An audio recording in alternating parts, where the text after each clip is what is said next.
Hello मित्रों, दोस्तों, भाइयों, बहनों, बेटियों। भारत में स्वामी रामदेव कहते हैं, जान है तो जहान है, वरना शमशान है। यानी जीते जी का जहूरा, बाकी घास कूड़ा। मरने के बाद आज तक किसी ने नहीं बताया करके कि कहाँ था, स्वर्ग में था, नरक में था, कैसा था। कुछ नहीं। ये सब अज्ञानता और अंधविश्वास की बातें हैं। जो मामला है वो जीते जी का है। चलिए आते बताते हैं कुछ स्वास्थ्य संबंधित। जल, स्वच्छता और स्वास्थ्य। जल हमारे लिए कितना आवश्यक है, इस विषय पर मैं बहुत सारी वीडियो पहले बना चुका हूँ।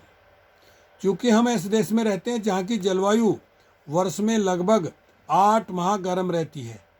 ऐसी स्थिति में शरीर में विभिन्न प्रकार के स्वेद, विकार आदि उत्पन्न हो जाना स्वाभाविक है। यही कारण है कि हमारे देश में लोग स्नान को बहुत महत्व देते हैं। इतना ही नहीं, छोटे बड़े, धनी निर्धन सभी प्रतिदिन स्नान करते हैं। गर्मियों में यह स्नान सुबह शाम किया जाता है, क्योंकि पसीने की दुर्गंध व्यक्ति को चैन से नहीं बैठने देती। स्वास्थ्य की दृष्टि से स्नान कितना महत्वपूर्ण है, यह बात आचार्य चंद्रशेखर शास्त्री के शब्दों में स्पष्ट हो जाती है। शरीर का आधा रोग आचमन तथा ताजे जल से स्नान द्वारा हो जाता है। स्नान शरीर के रोम कूपों को खोल देता है। इसमें वायु प्रविष्ट होती है। यह वायु शरीर में प्रवाहित होने वाले रक्त का शोधन करती है, खून को साफ करती है। खून की यह स्वच्छता त्वचा को बल प्रदान करती है। यह बल हमें सारे दिन फुर्तीला बनाए रखता है। इस प्रकार स्नान प्रकृति का वरदान है। जहाँ तक हो सके सूर्य उदय होने से पूर्व स्नान करना चाहिए तथा ताजे जल से स्नान करना चाहिए। प्रकृति जाड़ों में गुनगुना तथा गर्मियों में ठंडा जल प्रदान करती है। देखिए, यह जल त्वचा की बलशाली तथा प्रभावान बनाता है।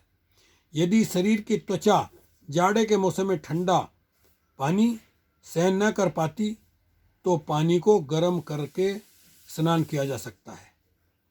इसके लिए पानी अधिक गर्म न किया जाए, क्योंकि अधिक गर्म पानी से त्वचा में सिकुड़न उत्पन्न होती है। दूसरे, त्वचा के तंतु झुलस जाते हैं। मतलब यह है कि हमारा शरीर जितनी गर्मी को बर्दाश्त कर ले, जल उतना ही गर्म करना चाहिए। बच्चों, गर्भवती महिलाओं, वृद्धों, रोगियों आदि को शीत ऋतु में गर्म पानी से ही स्नान करना चाहिए। कुछ लोगों को नदी में स्नान करने की आदत होती है। यदि नदी घर से अधिक दूर नहीं है तो नदी स्नान बहुत लाभदायक है, क्योंकि नदी में सारे शरीर का व्यायाम हो जाता है। पानी में थोड़ी देर तक रुके रहने से त्वचा को शीतलता मिलती है, जिससे त्वचा संबंधी रोग अपने आप नष्ट हो जाते हैं। नदी की लहरें शरीर पर थपकी देकर त्वचा के रोम कूपों को खोलती है। स्नान का स्वास्थ्य से संबंध। प्राय यह प्रश्न पूछा जाता है कि स्नान का स्वास्थ्य से क्या संबंध है, क्योंकि इस प्रश्नकर्ता का कहना है कि पर्वतों पर लोग कई दिन तक स्नान नहीं करते, लेकिन वे लोग फिर भी स्वस्थ रहते हैं।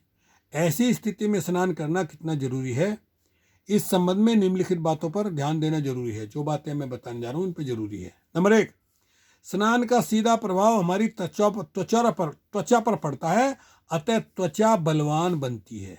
नंबर 2, शरीर के रोमकूपों में सूक्ष्म छिद्र होते हैं जो पसीने से भर जाते हैं। स्नान से ये छिद्र खुल जाते हैं, जिससे होकर शुद्ध वायु शरीर में रहती है। नंबर 3, हमारे शरीर में करोड़ों की संख्या में रोम छिद्र हैं। इनके भीतर रक्त की शिराएं हैं। स्नान से जब रोम छिद्र खुल जाते हैं तो उनमें रक्त की शक्ति उछल कर आती है और त्वचा को निर्जीव बनाने से रोकती है। नंबर 4, त्वचा बड़ी संवेदनशील होती है। इसकी संवेदनशीलता रक्त के प्रभावित होने से ही है।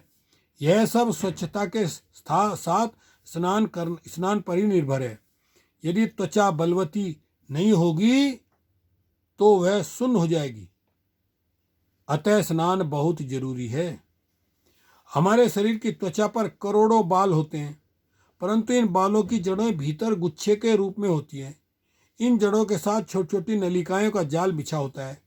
ये नलिकाएं हमारे शरीर के बालों को शक्ति प्रदान करती हैं, जिनके कारण बाल सीधे निकलते हैं और त्वचा को हानि नहीं पहुंचाते। यदि बालों को शक्ति तथा स्निग्धता न मिले तो ये त्वचा में फुंसियां उत्पन्न कर सकते हैं। त्वचा का रक्षा कवच। त्वचा हमारे शरीर की रक्षा कवच है। इस त्वचा की परत के नीचे एक दूसरी परत होती है जो बहुत नरम होती है। ऊपर की त्वचा उसकी रक्षा करती है। हमारे शरीर के भीतर ताप परिसर भी त्वचा के कारण ही बना रहता है। त्वचा हमारे शरीर में इतनी गर्मी को हर समय सुरक्षित रखती है जितनी जीवित रहने के लिए आवश्यक है। त्वचा बाहरी सूर्यों की गर्मी को भीतर अधिक मात्रा में नहीं जाने देती, जिससे त्वचा झुलसने नहीं पाती। भीतर तथा बाहर दोनों जगह गर्मी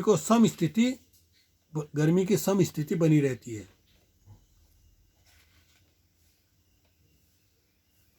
त्वचा पसीने को सुखाती है, उसको भाप के रूप में उड़ाती है तथा बाहर के विकार को भीतर प्रविष्ट होने से रोकती है। पसीने में भीतर का विषैला विकार होता है जो पानी से धुल जाता है। इसी कारण स्नान जरूरी माना गया है। स्नान से ही शरीर का प्रत्येक अंग धुल जाता है। यदि त्वचा के रोम छिद्र बंद हो जाएं तो शरीर के भीतर वायु का जाना रुक जाएगा और मनुष्य या तो बेहोश हो जाएगा या उसकी मृत्यु हो जाएगी। शरीर में खून की शक्ति। चलिए ये अब दूसरी वीडियो में बताएंगे। अभी हमने बताया जल का, अगली वीडियो में बताएंगे खून की शक्ति। ओके, शुक्रिया, धन्यवाद।